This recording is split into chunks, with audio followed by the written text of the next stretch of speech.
감사합니다.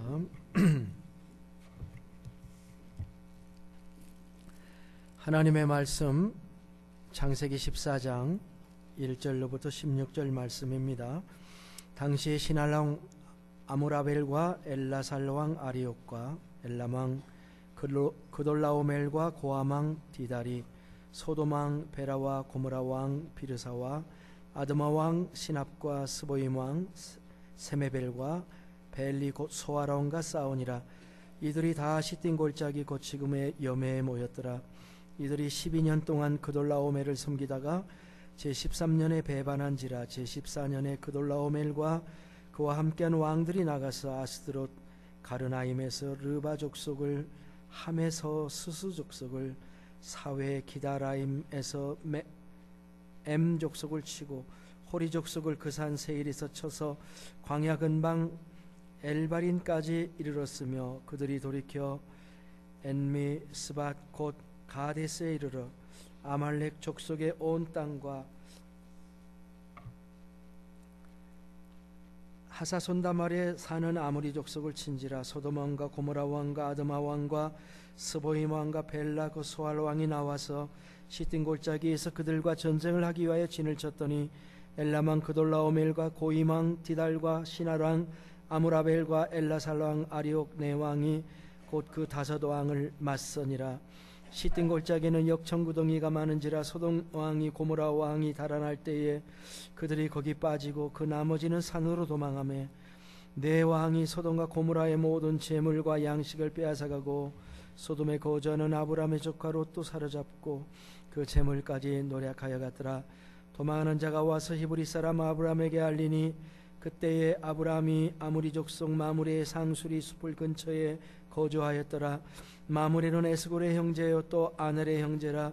이들은 아브람과 동맹한 자들이었더라. 아브람이 그의 조카가 사로잡혔음을 듣고 집에서 길리고 훈련된 자 318명을 거느리고 단까지 쫓아가서 그와 그의 가신들이 나뉘어 밤에 그들을 쳐부수고 다메섹에 있는 편 호바까지 쫓아가 모든 빼앗겼던 재물과 자기의 조카 롯과 그의 재물과 또 부녀와 친척들을 다 찾아왔더라. 아멘. 아멘. 오늘의 말씀은 전쟁 상황입니다. 전쟁이라고 하는 것은 고대나 현대를 막론하고 인간의 생명과 재산을 뺏어가는 잔인성을 포함하고 있는 것이기 때문에 인간 행위의 가장 폭력적인 사건이 전쟁이죠. 그래서 누구든지 전쟁을 피하고 싶어 합니다. 그리고 전쟁 상황을 모면하려고 노력을 하게 됩니다. 그런데 오늘의 말씀은 그런 위험한 전쟁을 무릅쓰고 전장에 달려가서 자기의 사랑하는 사람을 찾아오는 이야기입니다. 감동 실화예요. 사실은 창세기에 숨겨진 아름다운 이야기라 이렇게 말할 수가 있겠습니다. 오늘 말씀은 기원전 2000년 전 당시에 가나안 땅과 그 주변 지역의 정치적 상황을 잘 보여주고 있습니다. 여러 나라의 이름이 등장하죠. 1절에 등장하는 나라의 왕들을 봅시다. 시날 왕, 아무리엘, 엘라살 왕, 아리옥, 엘람 왕, 그돌라오멜, 고임 왕, 디달이라는 이 네 명의 왕 이름이 나오는데 전부 다 북방 지역의 왕들입니다. 시날은 고대 찬란한 문화를 꽃피웠던 구바벨론을 가리킵니다. 엘라살도 바벨론과 페르시아만 중간에 있는 나라입니다. 엘람은 바벨론의 동쪽에 있습니다.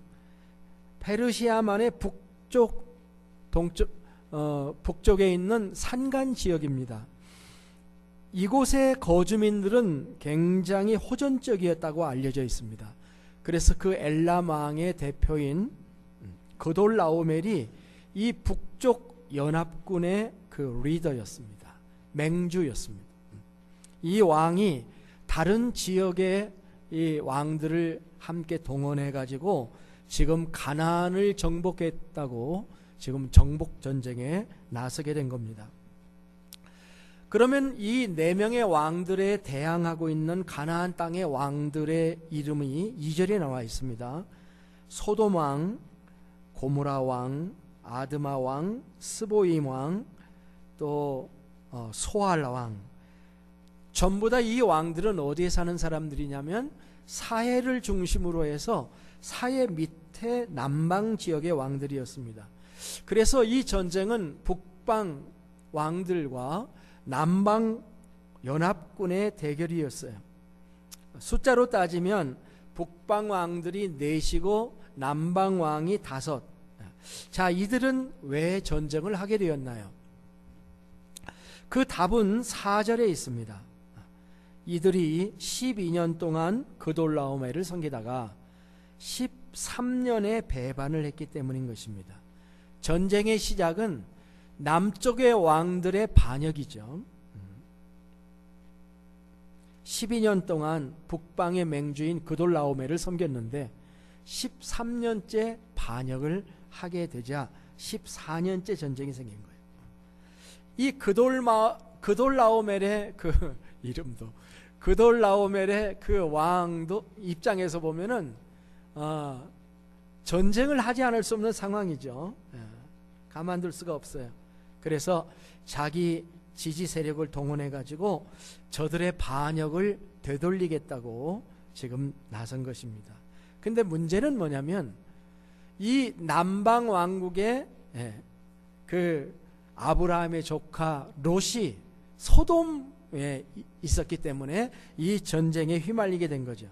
그러니까 남부 연합군 중에 제일 첫 번째 명단에 소돔 왕이 나오지 않습니까? 소돔에 거주했던 이 롯은 자신이 원하든 원하지 않든 운명이 걸려있는 전쟁에 휘말리게 된 것입니다. 고대의 싸움은요 굉장히 중요합니다. 그 도시의 거주민의 운명이 바뀌는 싸움이죠. 승전하면 많은 전리품을 얻게 되지만 패전하면 어떻게 됩니까? 모든 것을 잃어버려요. 하루아침에 종이 됩니다. 신분이 몰락하게 되는 전쟁인 거죠. 그래서 10절에서 12절에 오늘 본문 말씀을 보니까 전쟁 진행 사항이 설명되어 있어요. 시딤 골짜기에는 역청구두기가 많았다. 그런데 소돔 왕과 고모라 왕이 달아나다가 거기 빠져가지고 많은 사람들이 죽고 나머지는 산으로 도망했다. 그러자 북방왕 4명이 소돔 고모라의 모든 재물과 양식을 뺏어가고 소돔에 거주하는 아브라함의 조카 롯도 그 재물까지 다 노략해 갔다. 이게 전쟁 양상입니다. 왕의 숫자는 북쪽이 4이고 남쪽이 5인데 적었지만 남부 연합군 사람들은 자기 지역에서 싸우는 거니까 지역을 더 잘 알았음에도 불구하고 북쪽이 셌습니다. 그래서 남부 연합군이 패전을 했어요. 이 패전의 상황 중에 소돔 고모라의 상황이 잘 설명되어 있는데 소돔 고모라 왕이 패전해서 도망을 하고 북부 연합군이 소돔 고모라의 성을 들어가 가지고 함락해서 모든 것을 약탈했습니다. 재산도 약탈하고 양식도 약탈하고 거주민을 포로로 사로잡게 됐는데 왕은 안 죽었어요. 멀리서 그걸 다 봤죠. 보면서도 힘이 없으니까 어찌할 수 없어 가지고 모든 것을 빼앗기게 됩니다. 롯도 포로가 잡혀가고 그런 상황이 벌어지게 된 겁니다.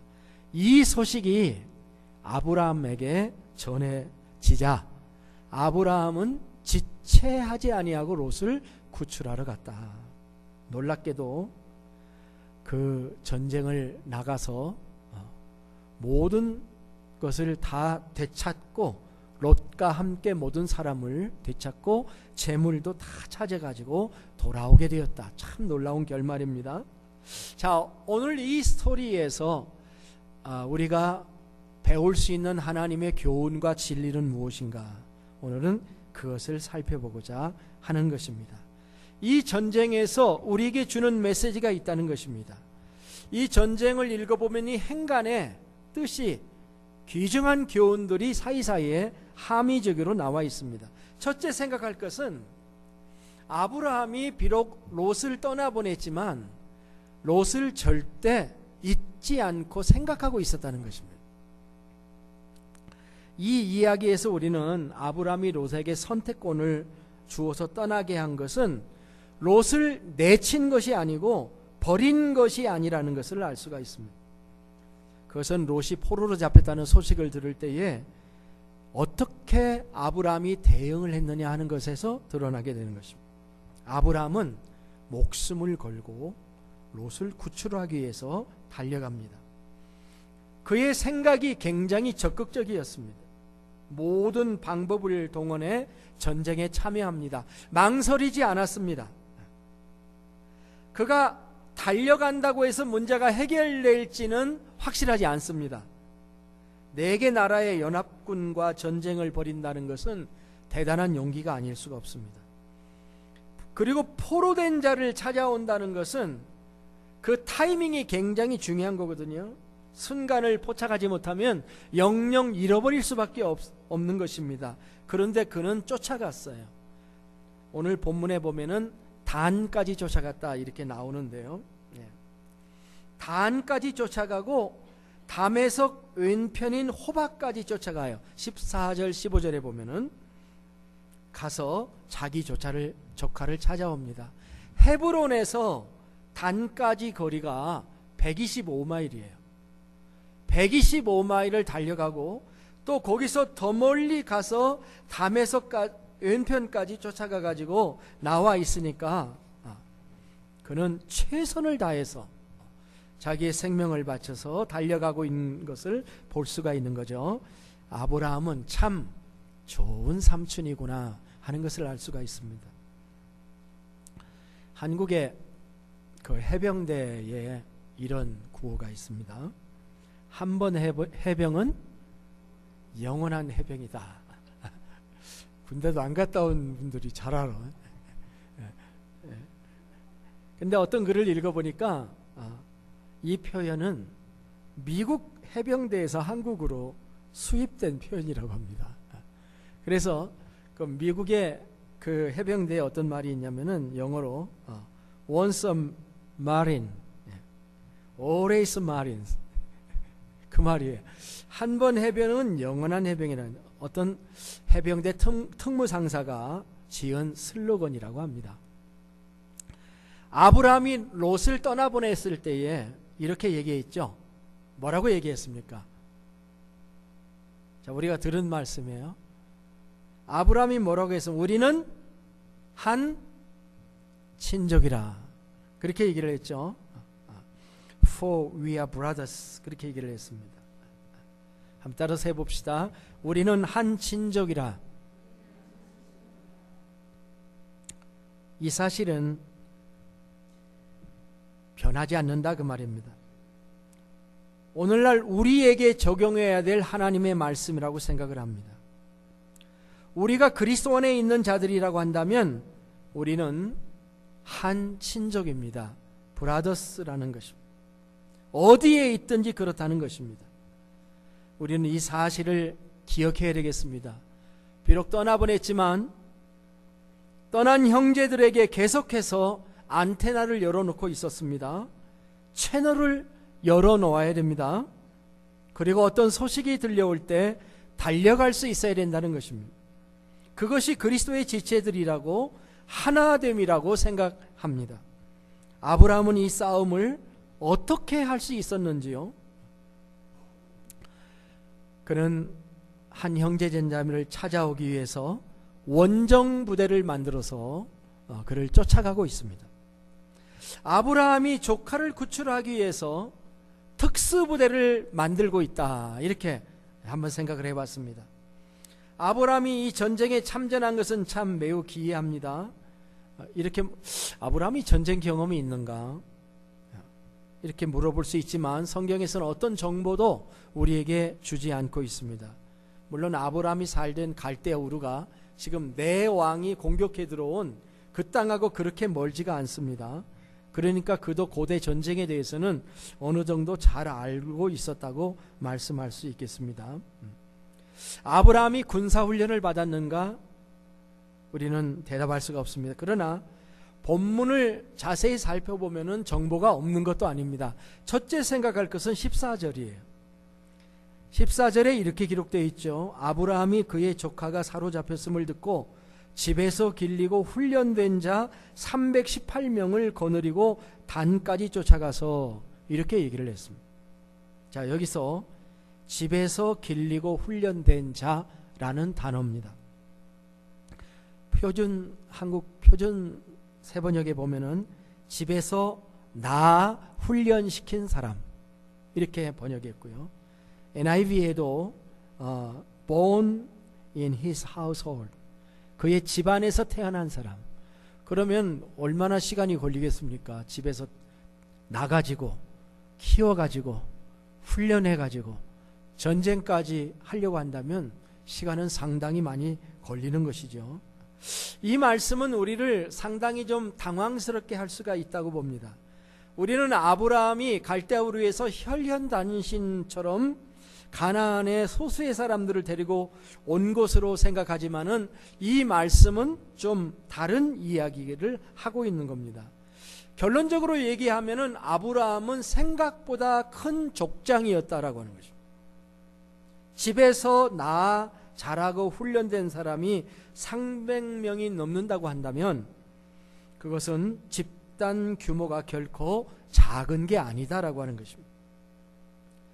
전쟁할 만한 사람의 숫자, 남자 장정의 숫자만 카운트한 것이니까 거기에 딸린 가족 식구들까지 계산하면 적어도 1000명 정도는 넘는 사람들의 부족의 족장이 아브라함이었다. 그렇게 될 수 있는 이야기입니다. 혼자가 아니었다는 것입니다. 공동체를 이루었다고 하는 것입니다. 이 공동체가 다 동원이 되어서 지금 롯을 구출하는 전쟁에 나섰다는 것입니다. 이 점이 참 중요한 것입니다. 공동체를 형성한다는 것, 이들이 나가서 전쟁에 참여한 것입니다. 그런데 또 하나의 그룹이 있습니다. 이게 다가 아닙니다. 13절에 보면은 다른 지원군을 얘기하고 있습니다. 그때의 아브라함이 아모리 족속 마므레의 상수리 숲을 근처에 거주하였더라. 여기서 마므레라는 단어를 주목할 필요가 있습니다. 이 마므레가 무슨 말인지 그 다음에 설명이 되어 있어요. 마므레는 에스골의 형제요 또 아넬의 형제라. 이들은 아브람과 동맹한 사람들이더라. 이렇게 기록을 하고 있습니다. 마므레는 사람 이름입니다. 마므레는 당시 헤브론의 유력한 족장이었던 것으로 보입니다. 아브람은 마므레 소유의 상수리 나무 숲을 근처에서 살고 있었다고 기록합니다. 그러면서 그들과 동맹 관계를 가지고 있었다고 기록을 하고 있습니다. 동맹이라고 하는 것은 대등한 관계를 얘기합니다. 안 그럴 때도 있습니다만은 어쨌든 같은 부족이었다는 것을 알 수 있는 얘기입니다. 동맹이 뭡니까? 서로가 지켜주는 것입니다. 여러분, 이승만 대통령께서 우리 한국의 초대 대통령인데, 이승만 대통령이 가장 잘한 일 중에 하나가 한미동맹을 맺은 거라 이렇게 얘기를 해요. 한미동맹이 뭡니까? 한국과 미국이 동맹을 맺은 겁니다. 우리는 동맹국입니다. 한국과 미국은 동맹국이에요. 이것은 한국이 위기가 있을 때 미국이 구해준다는 뜻이고, 미국이 위기가 있으면 우리가 도와준다는 뜻입니다. 왜 웃어요? 우리도 도울 수가 있습니다. 그게 동맹이에요. 그럴 일이 안 오겠지만은, 한국군이 왜 월남 가서 싸운지 아십니까? 미국과 동맹이었기 때문에 우리가 미국을 도와주는 것이었어요. 그게 미국 군인들이 다 가야 되는 거잖아요. 그러니까 우리가 감으로 미국 군인이 덜 가게 되는 거였잖아요. 그렇게 이것을 동맹관계라고 얘기하는 거죠. 동맹 관계에 있는 마물의 에스골 아넬의 삼형제와 그들의 무리들이 이 전쟁에 동참하게 된 것입니다. 왜냐하면 이들이 아브람과 동맹 관계에 있었기 때문인 것입니다. 그래서 이들이 전쟁에 함께 나가서 전쟁을 잘 수행하고 안전하게 돌아옵니다. 14장 오늘 안 읽었지만 24절에 보면은 아브라함이 이 세 형제들에게 돌아온 다음에 그들의 전리품들을 나누어 주고 있는 것을 우리가 볼 수가 있습니다. 자, 우리는 여기에서 한 형제의 힘, 동맹의 힘에 대해서 발견하게 됩니다. 한 개인은 약하지만 하나 된 공동체는 강한 것입니다. 우리는 나 한 사람의 힘을 가지고 자만해서는 안 되겠습니다.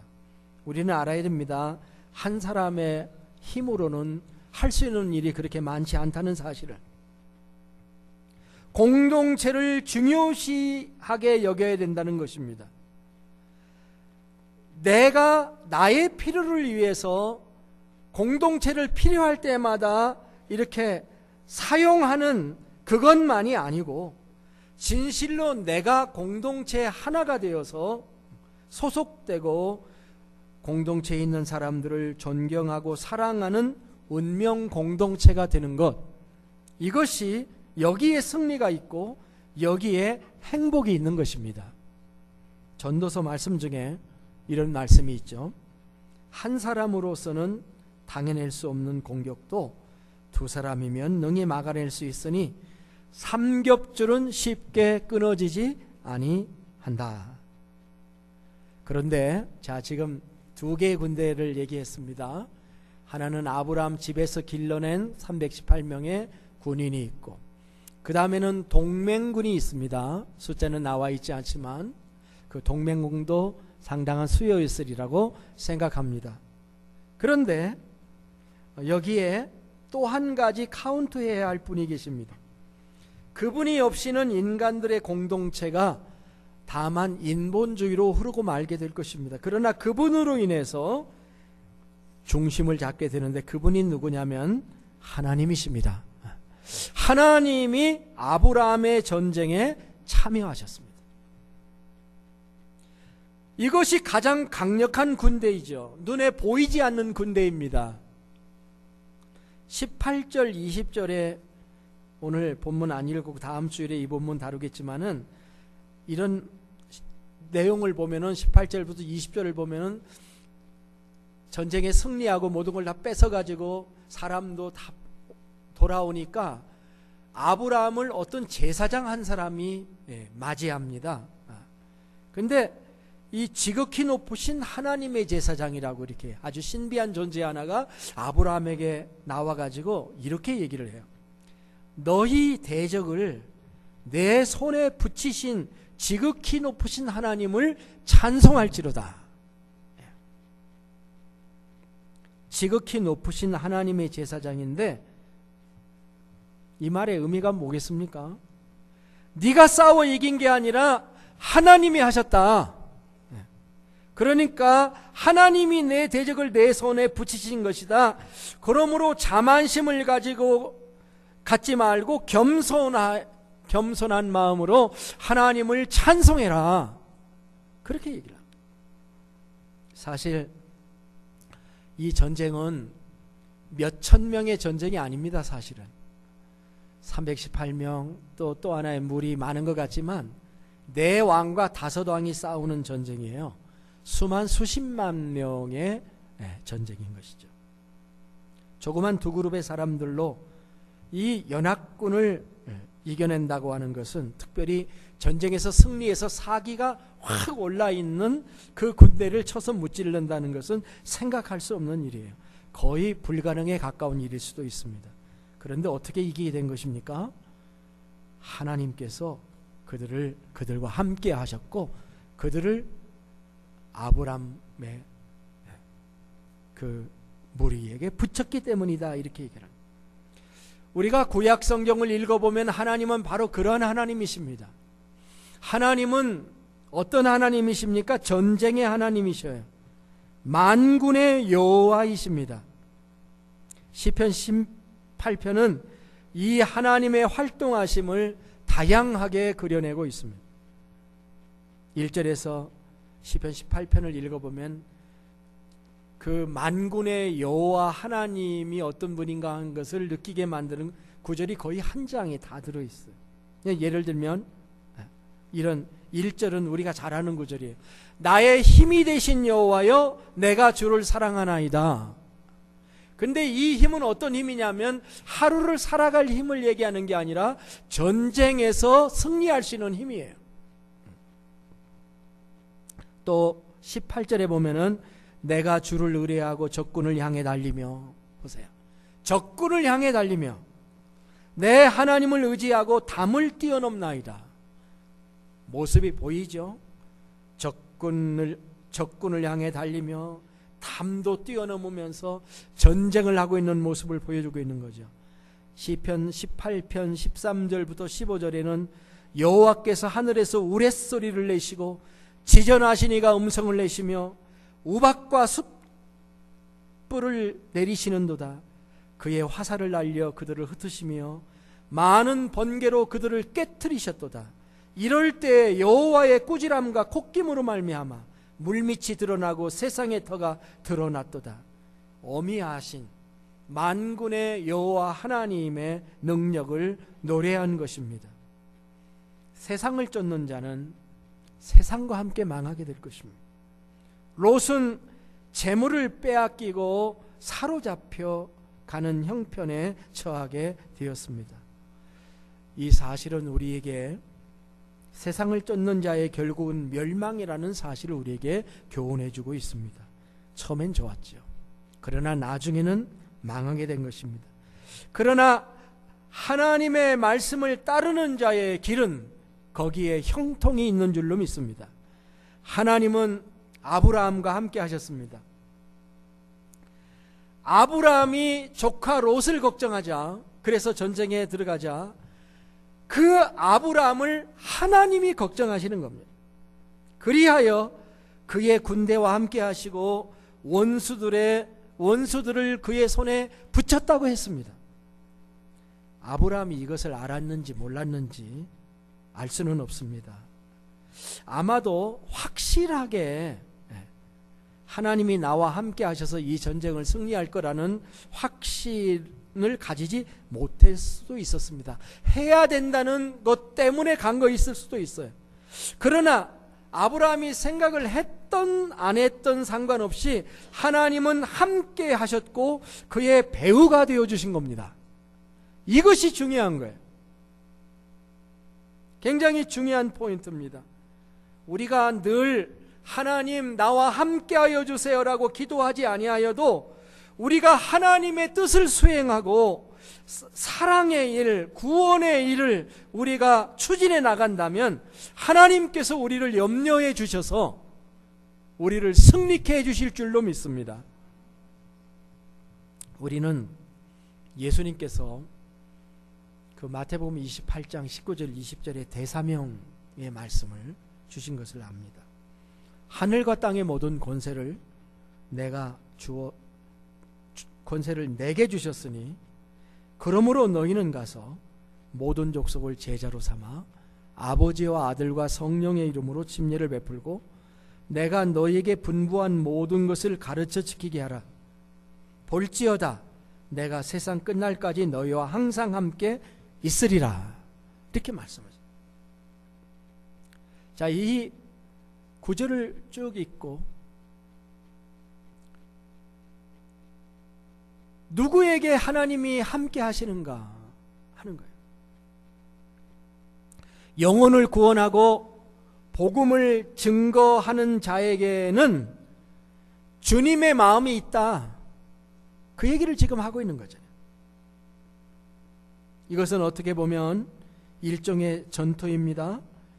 구원받아야 될 하나님의 사람들이 마귀에게 사로잡혀 갑니다. 우리는 저들을 구원하기 위해 합력해서 하나님의 일을 해야 될 하나님의 사람들입니다.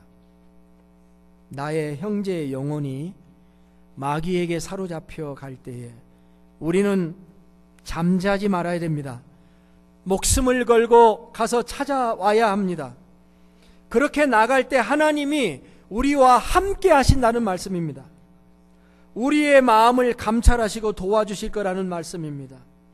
그의 도움으로 우리는 사탄을 이기게 됩니다.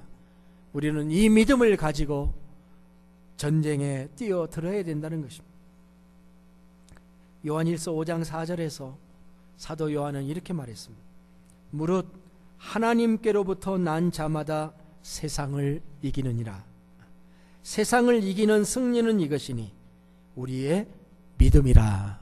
이렇게 말해요. 자, 여기에 두 가지 개념이 있습니다. 하나는 우리는 세상을 이길 수 있는 능력이 있는 사람입니까? 없는 사람입니까? 여러분, 우리는 세상을 이길 수 있는 능력이 있습니까? 없습니까? 하나님께로부터 태어난 사람은 본래적으로 이 능력이 있다고 지금 얘기하는 거 아닙니까? 이 능력을 우리에게 주셨다는 것입니다. 태생적이라는 것입니다. 타고났다고 말씀하는 것입니다.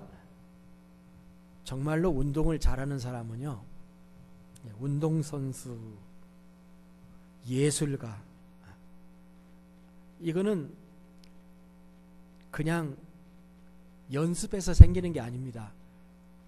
뛰어난 운동선수, 뛰어난 예술가들은 전부 다 타고납니다, 사실은. 그것을 나중에 발견한 거죠. 그래서 뛰어나게 돼요. 하나님의 자녀에게는 세상을 이길 수 있는 능력이 있다. 그 믿음을 가져야 된다는 거죠. 그 믿음을 가지고 세상을 나아가면 우리는 이긴다고 말씀하고 있는 것입니다. 우리는 그 다음에 생각해 볼 수 있는 이 두 가지 개념의 두 번째는 승리라는 것입니다. 승리라는 단어. 세상을 이기느니라. 본래적으로 우리에게 세상을 이길 수 있는 능력이 있지만 실제 승리를 해야 된다는 것입니다. 본래적인 능력이 열매로 나타나는 것이죠. 우리는 재능이 있는데 승리는 하지 못하게 되지 않기를 원합니다. 우리는 재능도 있고 하나님이 주신 능력도 있고 그 능력을 사용해서 세상을 이기는 승리도 할 수 있기를 원합니다. 이 고백이 우리 모두의 고백이 되시기를 주의 이름으로 축복합니다. 전쟁 중에 말씀을 맺습니다. 전쟁 중에 사랑이 피어났습니다. 환난과 시련 중에 사랑이 피어납니다. 아브라함은 생명을 걸고 롯을 구출합니다. 가능한 방법을 다 동원해서 노력합니다. 거기에 하나님이 함께 하셨습니다. 여전히 이 세상은 전쟁터입니다. 여전히 파멸로 인도하는 잘못된 선택이 난무하는 그런 세상입니다. 그러나 형제를 사랑하는 형제애를 가지고 구출작전에 나가는 자에게 하나님이 함께 하셔서 승리하게 해주실 줄로 믿습니다. 이 일에 주님이 우리를 부르고 있습니다.